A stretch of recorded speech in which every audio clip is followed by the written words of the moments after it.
Yeah, no, I just wanted to direct the conversation this way for a minute because Nettie and Arnold, your parents were the two eldest. We lived close by. Sam was the second. My mother was first. Was the eldest, and did they come to Canada together? No. Well, who came first? My father. Your father. Oh, actually, your father came first. That's why he's superimposed in the picture. Yeah. And then but your parents lived close together where in Montreal? Well, we lived in Hutchison and they lived in Villeneuve. Talking back when they moved in 1939. When they came here from Europe. And what was she like, Auntie Esther? I'm named after her. Was she an outgoing person like the grandmother? Was she more shy? No, she wasn't shy. She was very friendly and very outspoken and read. She always tried to get somebody to read who didn't like reading. She used to get into the library and used to get into reading. And Tedina especially, she loved it. She signed her up there at the library that whenever she reaches, she would go send the book back and give it to read. But she was very, very good. And she was an artist as well, because I have a book that my father gave me that's a prayer book, and she and Auntie Esther did drawings. I do the inside. same thing in every book in the Chemish. I did it. And my brother saw the Chemish. God, what did you do here? I said, it's a nice picture. He erased it. He doesn't want to. Right, but we always scribbled. We always can. Mama did always that. She was very good at drawing. She was very good at drawing. Yeah. And singing. Oh yeah. Those are two things that I wanted so much, and I just didn't. I come to school, and the class already was examined for voices for singing the day before. So they say Tannenhaus na revoce. Tannenhaus wasn't examined because I was missing that day from school. So the teacher says la la la la la la la, you know, the right. And I said it. Tannenhaus has a voice, but not a good one. That's interesting. Where did my mother So I went there, but I wanted to sing. My mother sang beautifully. And did she? I was just going to say, and she had a nice voice. She had a nice voice, and she was talented in art. And those two things I wanted, and it just didn't come with me. So when they had for art, they had the girl sit on the desk, and everybody would copy her. But I come in the front desk, I see the girl made a copy of her. A photographer couldn't do it like that. So I went back to my desk, tore up my paper, and I just came and looked at her and I said, I talk to God very often. What did you give in her eyes that you didn't put, what ingredients that you didn't put in my eye? For singing. I went to the choir where I was not the voice, but I was singing with them. As soon as I'm the teacher, something is not good here because I was singing there. I was singing with them. So my friend pulls me at my tunic that I should just make with the words. I don't want to make with the words, I want to sing. Right. So I didn't sing, it was fine. The minute I put in my there, bang, bang, bang. So I went outside, sat down on the grass under the class of the choir, and I sang down there all alone. Oh, I wanted two things that I wanted, drawing and singing. The drawing and the singing. Mama had both. And This is not a Chumash then, is it? It's a Mishnayos. Mishnayos, that's what I thought. Oh, well, my mother was... They didn't have the parshas in there. Ezekiel. So My here mother is, wasn't particular. my grandmother drew a picture. You have the picture of my grandma. It must have been... It's the identical dress. Yes, so it must have been about the early 1900s. Right. Because you see the dress and then the high hairstyle. Wait a second, don't go away. Stay tuned. Like big bustle in the front, the Look at bustle that, in the eh? back, and the high hairdo. And you'll probably see a picture in the film of my grandmother, who was In a also very similar dress. Very similar. And there's even something that she drew of a soldier there. yes, right here. We were avid everything. She's a striver. We went through that. She baked. She cooked. She read. She spoke a few languages. She taught herself. She used to take patterns. She used to take newspapers as patterns and just make a coat, suit. She used to take a newspaper and put on me and cut out this and cut out that. And then she went and got material and made clothes for me. And made a winter coat, padded, and the Persian lamb gray all the way down. And what about your father's suits or the kids? She did everything. Whether it was reading, you couldn't mention a poet, a German poet through this here without her right away telling you who it was and who it wrote and so forth. She read a lot. My father too were reading a lot. And- they were reading to each other. Listen to this, and then he would read and says, listen to this and so forth. I'm Terry Caspi, LA2, and I'm Shirley Tannenhouse Caspi's and Joseph Caspi's daughter. And your grandmother was Auntie Esther. That's right. My grandmother was Grandma Esther. I never had the chance of meeting her because she died when my mother was 13. Yeah, I don't have that many stories at all. I think my mom didn't talk too much about her parents. I think possibly because of the way they died young and sort of tragically within a few months of each other, and she was a young girl. So she didn't have that many stories to share. But one that I do remember is that she'd always go on about when she was a child, she had, I guess, sort of medium or light brown hair that had some natural golden highlights in it, and that really was a big kick to her mother, who was obsessive blondes. And so she remembers, she doesn't have a lot of memories of her mother being well, but she does remember her mother schlepping her up on the mountain to pick some kind of wildflower that they would then crush and mix it into shampoo that would bring out her golden highlights so that they would pretend that she was a blonde. And so she always thought it was such a pity that her mother died so young, because she said she would have gotten a big kick about her having a blonde daughter, which is now enhanced, of course.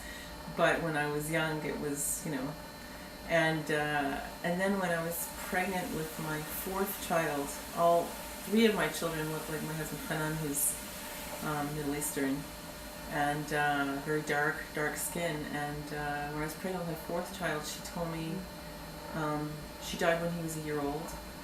And she told me when I was pregnant that I was going to have a blonde boy.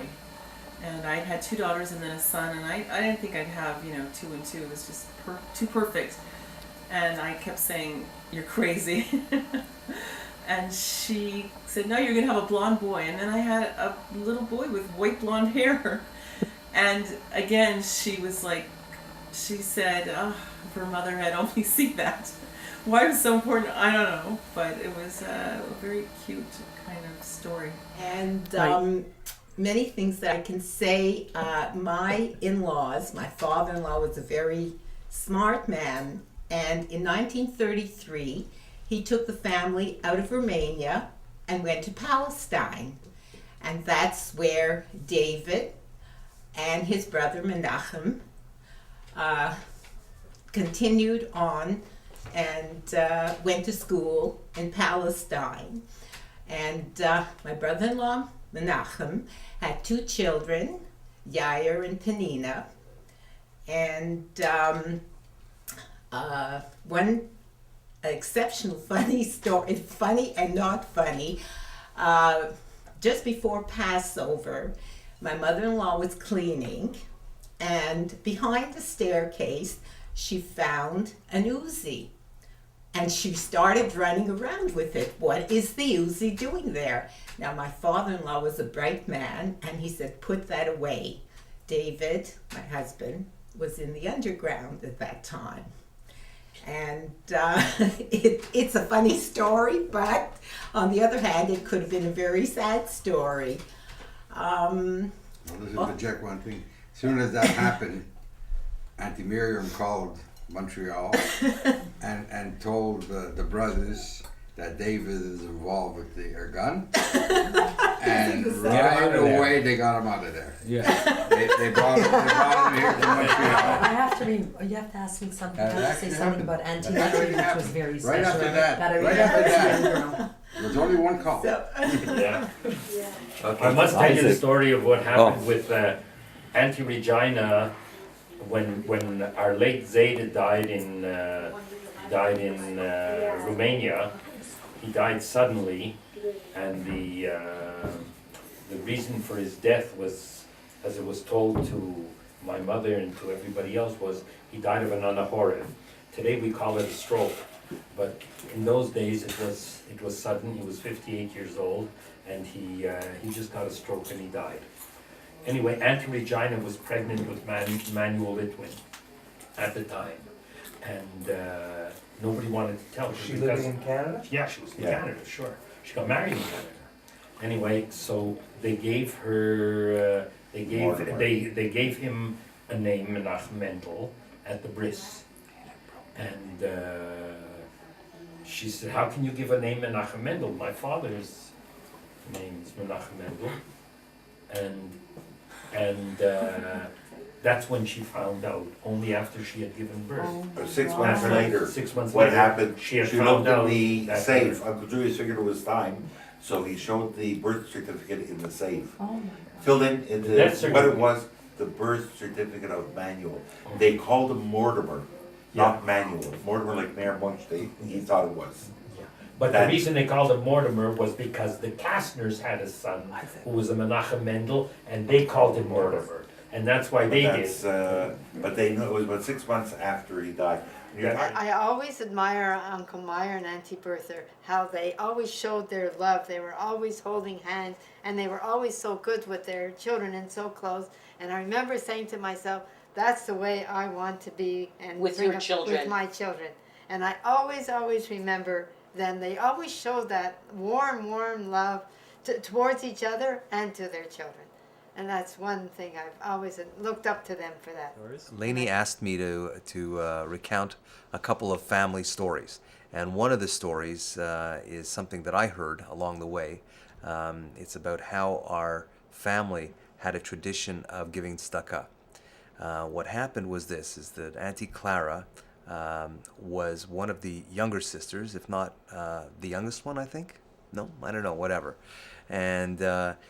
She was always getting hand-me-down dresses, and it was Erev Pesach, and the family had agreed to buy her a dress. This is the family, our grandfather and grandmother, and they were leaving in the morning to go into town to buy the fabric for the dress, and just at that moment, a poor man came to the door and wanted to speak to our Zaidi Menachem Mendel.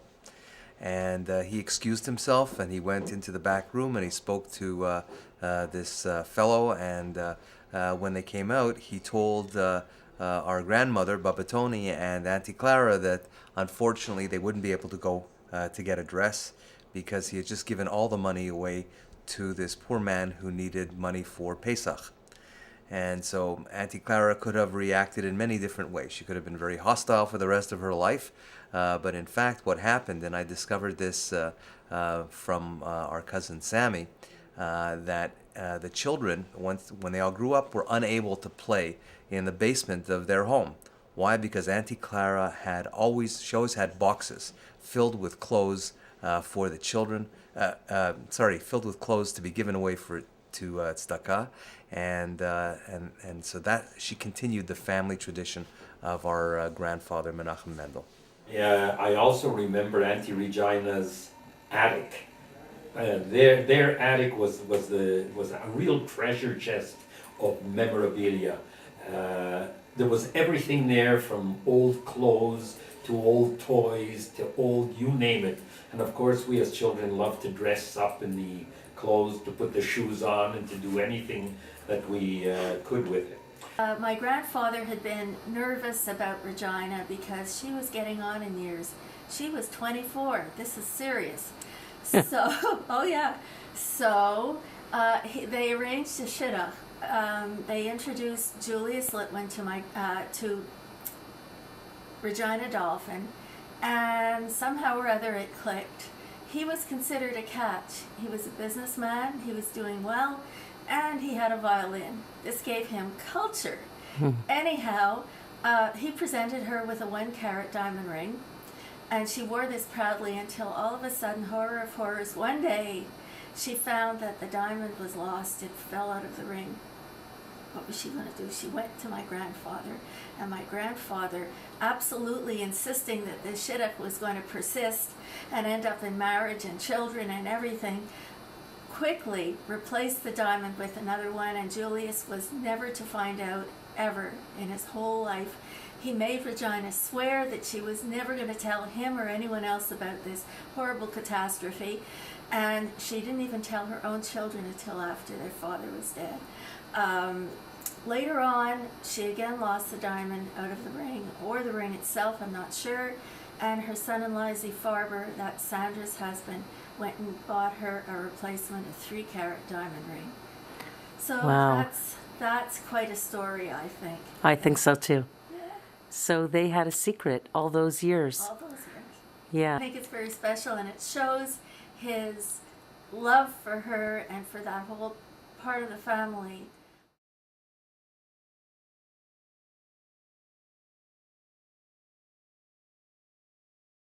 I think you should hold hands, Mr. This is our best exercise. Far away from each other. I think you should hold hands a little bit, like the romantic books you read. behind the swing. I'll get your picture. What do you think I read the book? Helene, go behind the swing. I haven't got the romance like that, so I've got to have it Mr. in the Letchman, book. give a little bit like a schmerkel. Come on, huh? Yeah, very Very servos, huh? What happened to all that romance, Mrs. Letchman? It's there, It's in the book. It's in the books, huh? You have to transpose it. Oh, I tell you what, just when we sleep together, I'm happy. Oh, that doesn't have to be sex with anything. Of course but not. You know that he's there. If I dream, Vector Machif, and if he dreams, she gets nightmares.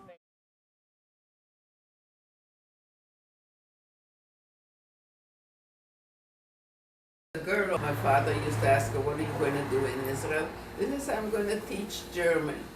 Well, my father thought that's all Israel needs is a German teacher to come out there. He said, first learn a trade here, and then you go to Israel. First you should have a trade. So pick whatever you want, but do it. So finally she decided that she wants sewing, you know. So Daddy picked her out a good teacher and it learned her. So she went to Israel and she was very happy that she could sew. She got married, she bought a sewing machine into the house and was able to have Pernusa. And be at home with your And family. be at home with Your what father, you want. yeah. And my father used to pay for it. When he heard that she's all right, finished, then go. Now go to Israel. And the same thing with my nephew, with my cousin. First, he said, oh, he'll go to a yeshiva. To yeshiva learning is all fine, but you have to be able to make a living. And also, he paid for him to learn plumbing. And then he went to Israel and he did very, very well. So he was a very constructive tzedakah giver, your father. Yeah, when I came there this year, if not your father, I wouldn't have had that.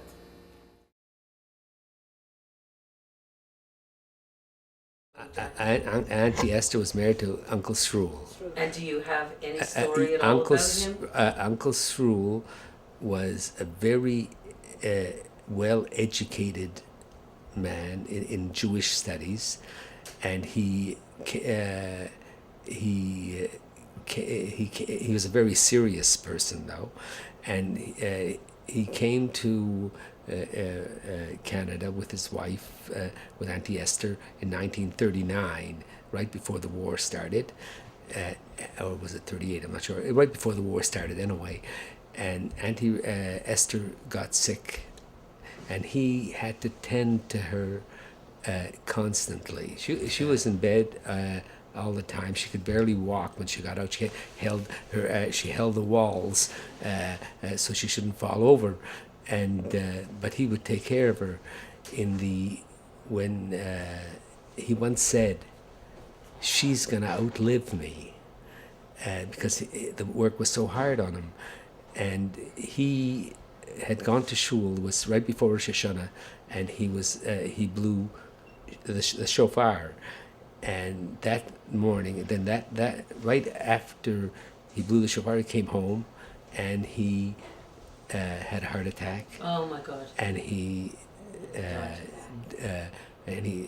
fell on the floor, and poor Shulika, his daughter, ran over to our house and said, "Daddy fell down," and my father and my mother ran over, and they tried, they called the ambulance, they called everything, but they tried, and nothing worked, and Right. he was gone.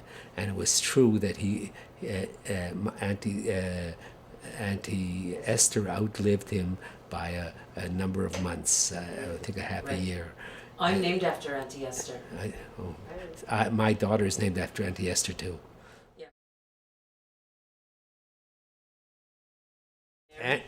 Auntie Mary, also when they were in Edmundston, it was the first recollection that I have of Auntie Mary and Uncle Sam, is they came to our house. Uncle Sam was already not well, and we were in the dining room, and Uncle Sam was choking on something.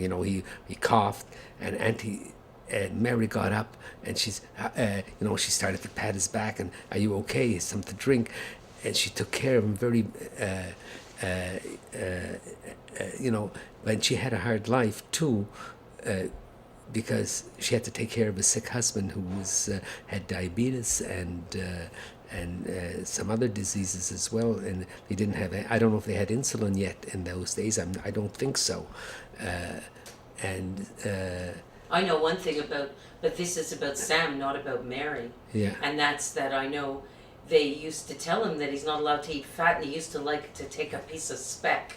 Yeah. But something, he loved a piece of smoked meat and a piece of speck, which I understand was exactly what he wasn't supposed to do. And when he passed away, Auntie Mary wanted to perpetuate his memory, and she started the Dolphin chapter of Mizrahi, and they would raise money for Israel, and Auntie Mary used to work to get people to come, and they'd raise money, and they were one of the most prominent chapters of Mizrahi in Montreal at that time for a number of years, until everybody got older, And, wow, and she was the person that started it. Right, and she was the one. She was outstanding, and then she had the problems. She had to take care of the store in Val-d'Or, and then Arnie had to go up there. So they had a hard life, without a father dying in his 40s. I think he was 47. I'm not sure exactly, and so that was a hard life. But she was always with a smile. Always, she had to make the bar mitzvahs herself. The kids were very young, Bunny was maybe was 36. He was 6 years old, and Mandy was 7. So okay, and I didn't even know that. So they were young children. Yes, they were young children. Yes, yes, that was. Okay. It was tough. Yeah. Uncle Moshe came from a very classy family. His brother was a member of parliament in the court of Franz Josef, who was the emperor of Austria, and he was a very educated person. He could, if you told him your English birthday, he would tell you what your Jewish birthday was, and also he would tell you what portion of the week took place on that day. And he would tell you, if you wanted to know when your bar mitzvah would be, then he would tell you your bar mitzvah is going to be at this and this day in the English calendar, and he would be able to do that while standing talking to you. Oh my goodness. Now, it's a very complicated thing. You have to be a good mathematician as well, because every 19 years it sort of balances, but not every 19, and then every few other years. You know, there's different cycles, and you have to match all the cycles to get to this. But our family, being businessmen, decided that he's got to earn a living as a businessman. Now, Uncle Moshe was not a businessman, and they decided they're going to give him some merchandise, and he'll go and peddle it from farm to farm, just like Uncle Isaac started when he started, and you were father right, and so they gave him. But he was not a. Anyway, he took the parcel, put it on his back, carried the 2 suitcases, but he also had his Gemara with him, his Talmud with him. And so before he went out into the fields, and the first thing he did was rest, to open up the Gemara and start studying in the holy books of the of our fathers and grandfathers. Naturally, he didn't make many sales because. So the family said, "Look," he says, "we're supporting him here. We might as well send him to." He had come here by himself, and Auntie Mary was going to come, but they decided they're going to send them to Israel. So it'd be much cheaper to support them in Israel than to support him over here. So that's what the family did. But he himself was an extreme. If he would have married into a family of teachers and rabbis, he would have had been able to earn his keep. But but we were not a family that would stress that. We wouldn't push anyone to become a rabbi, because in fact my father used to say, "You can know as much as a rabbi, but I don't ever want you to be a rabbi." You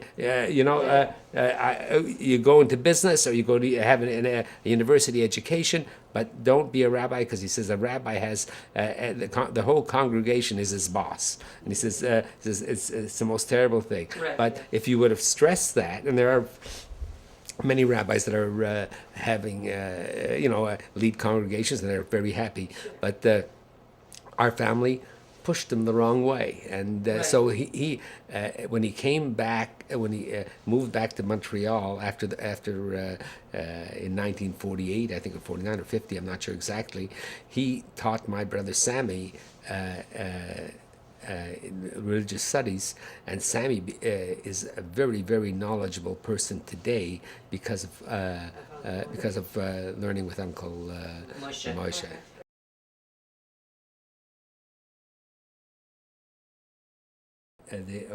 I'll start with Uncle Julius, Auntie Regina's husband.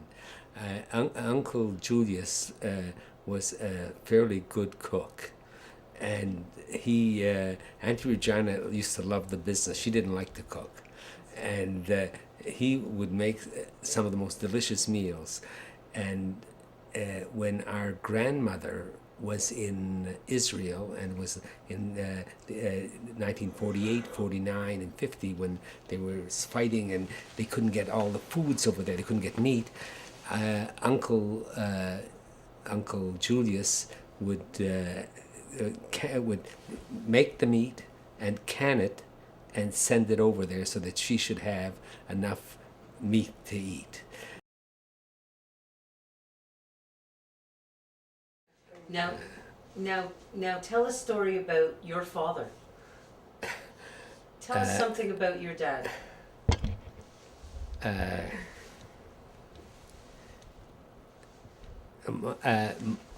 Again, they were out in New Brunswick, and my father was a very straight person. My father did not know much about draying. So my father also had self-esteem. I mean, he was straight. He was honest. This is one little story. I don't know if it might be too long. He once walked into a manufacturer who was on the second floor, and my father got up there, and it was during the war, when you needed merchandise, And my father is up there and he's waiting. He's not being served, but he hears the person there, the owner, or actually not the owner, but one of the partners, talking in not a nice language to another customer.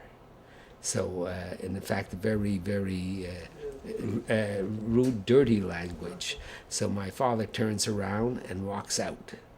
And he would not go back, because if he talks like that, and he knew my father was in the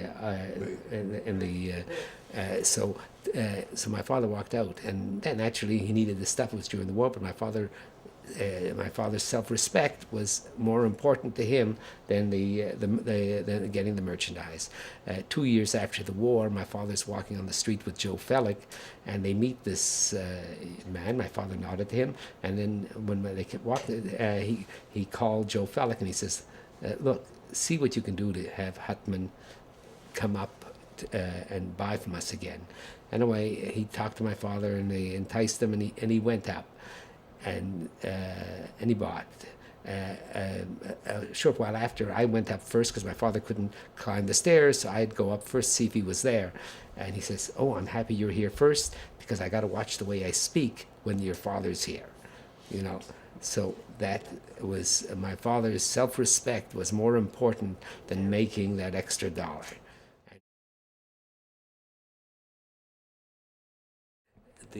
Also, I remember talking about shul, how Auntie Sarah gave up her corner seat for our grandmother, and even for her mother was also my grandmother took that seat away. That was showed the respect that she had for her husband and for my grandmother.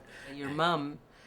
Because another memory that I have about your mother, which I thought was miraculous, is that no matter how many years went by, Auntie Sarah never aged. She always looked the same. She always had the most beautiful hair in the same beautiful hairstyle, all pulled back. Right. And my father was very, very proud of her, and he always wanted her to look beautiful, and she did for him, and he always said, "Look how beautiful my wife looks," you know. But another cute story with our family, when we were all going out with our spouses now, we were not allowed to go out on a date unless my mother was very clean and very neat and very proper and organized.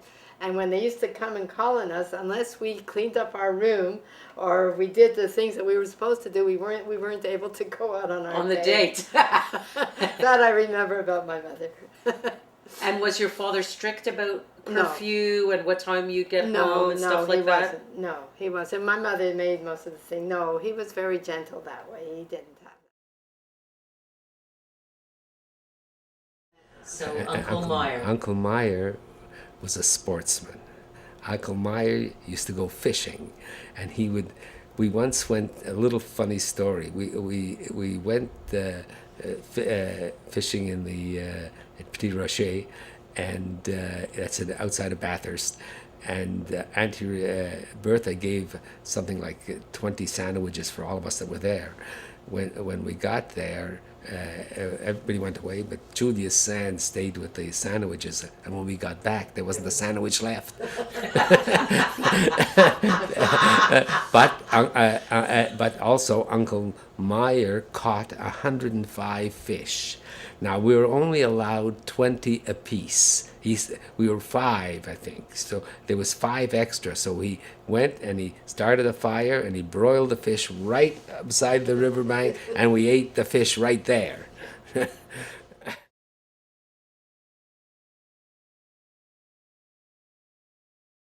I got to think about Auntie Dinah. I don't.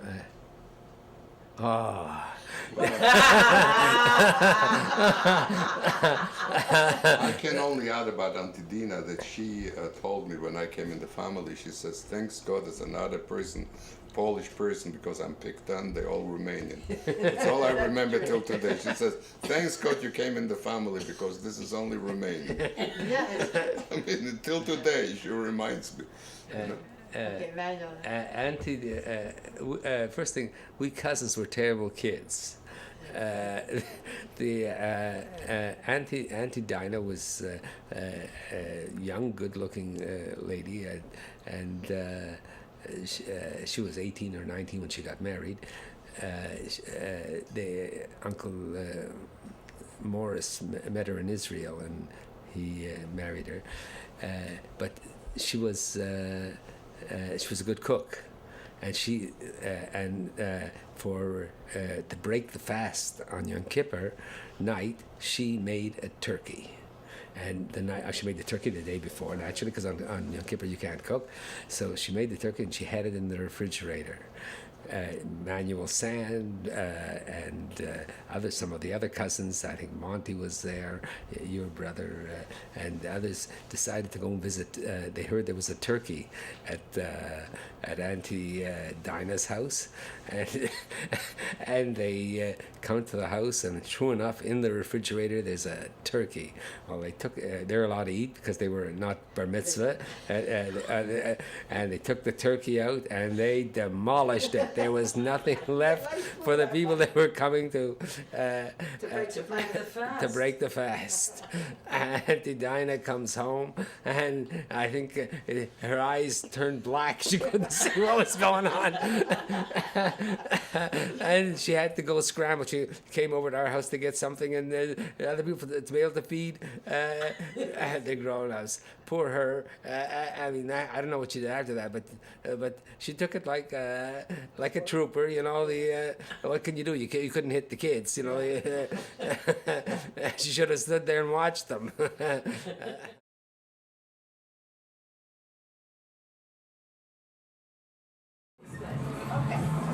You're taking a picture with your Auntie Dina. That's very sweet. That's your great aunt. It's your great auntie. Aren't you beautiful? So you're in amazing shape, Auntie Dina. You're like working out here. Hot. Is it hard to work out? Is it hard to work out? No, it isn't. Are you kidding? No. You're a dynamo. Come on.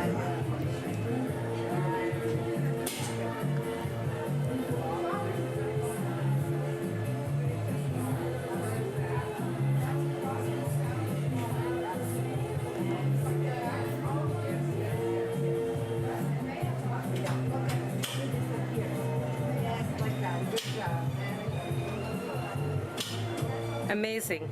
You're amazing. How many pounds are those weights, Sheila? Those are 10-pound weights that she's holding in her hand.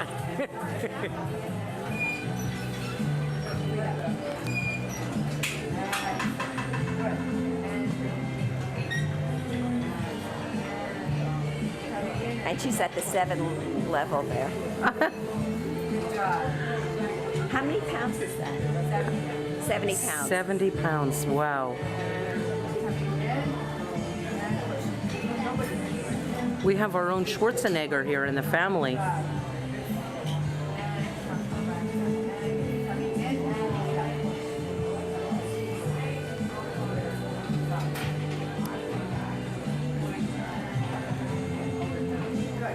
Now, what do you think of all this workout, Auntie Dina? That I'm working hard. You're but you look fantastic, and you're very good at it. I enjoy it. Yeah, very nice. Ari, what did you say? Oh boy.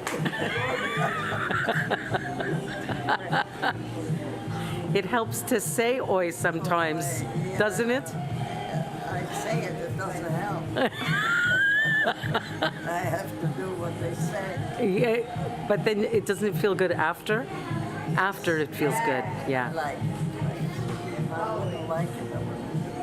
I know me. I do it only what I like. I really like that about you, actually. How old is your mom? 87. I hope I'm looking like that at 87. Me too. And that we should still be exercising then. Exactly.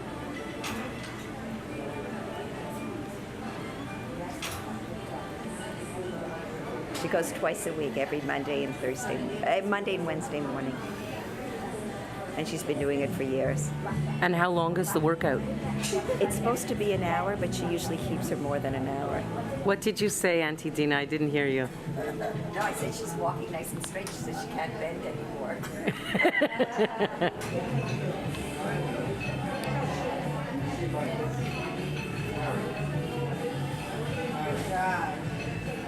What's the weight? This is 65 pounds.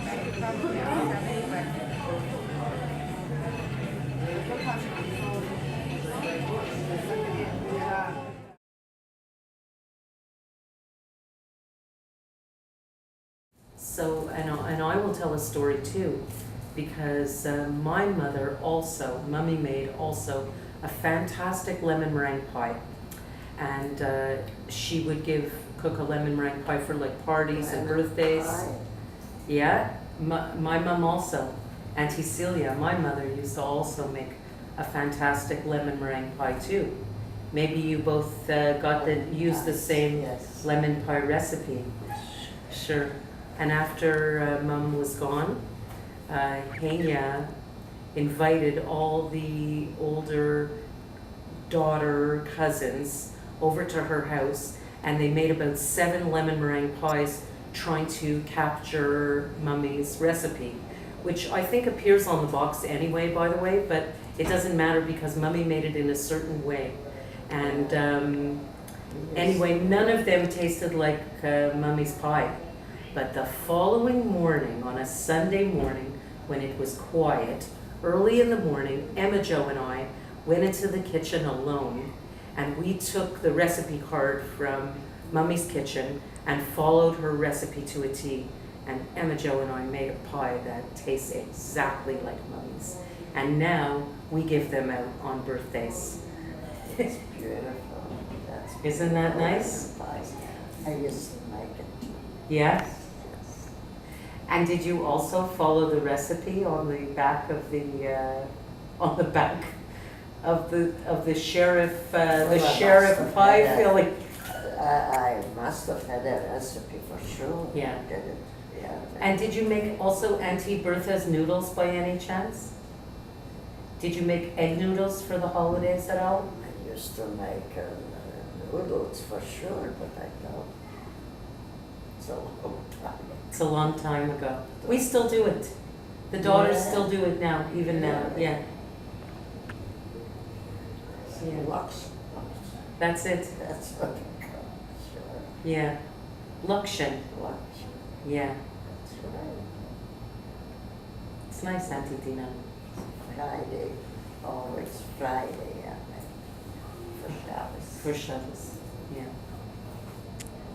Thank you very much for taking some time with me. I appreciate it. Oh, I love to talk to you. Thank you. You're beautiful. I think you're beautiful too. And we have the same color lipstick. See? I'm Maud. You're Maud. Thanks, Emma. About my mother?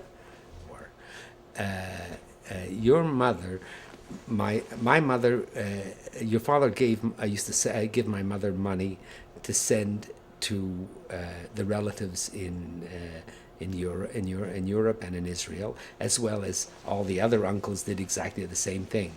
And my mother would say, tell the relatives that they who the money came from, and they should send a thank you note to the brother or the sister who gave the money. And but some of them didn't want the thank you note to come to their house, should come to their place of business, or should come to our house, and then my mother would hand it. I can tell you that Auntie Sarah my mother asked Uncle Joe, do you mind if the letter comes to your house? He says, Auntie Celia knows exactly what I'm giving, and she's very, very for it. And I want you to know the same thing about Auntie Sarah. Oh, because I understand now what you're saying, because you're saying that sometimes in a couple, That's that they don't agree about what's being given. That's but right. that And to this- whom? And to whom? so And how this- much? Right, right. Right, I want you to know that. That I was on the phone a few evenings ago with Sammy, with your brother. Yeah. And he said that he remembers sometimes that someone would come to the door for charity for some money.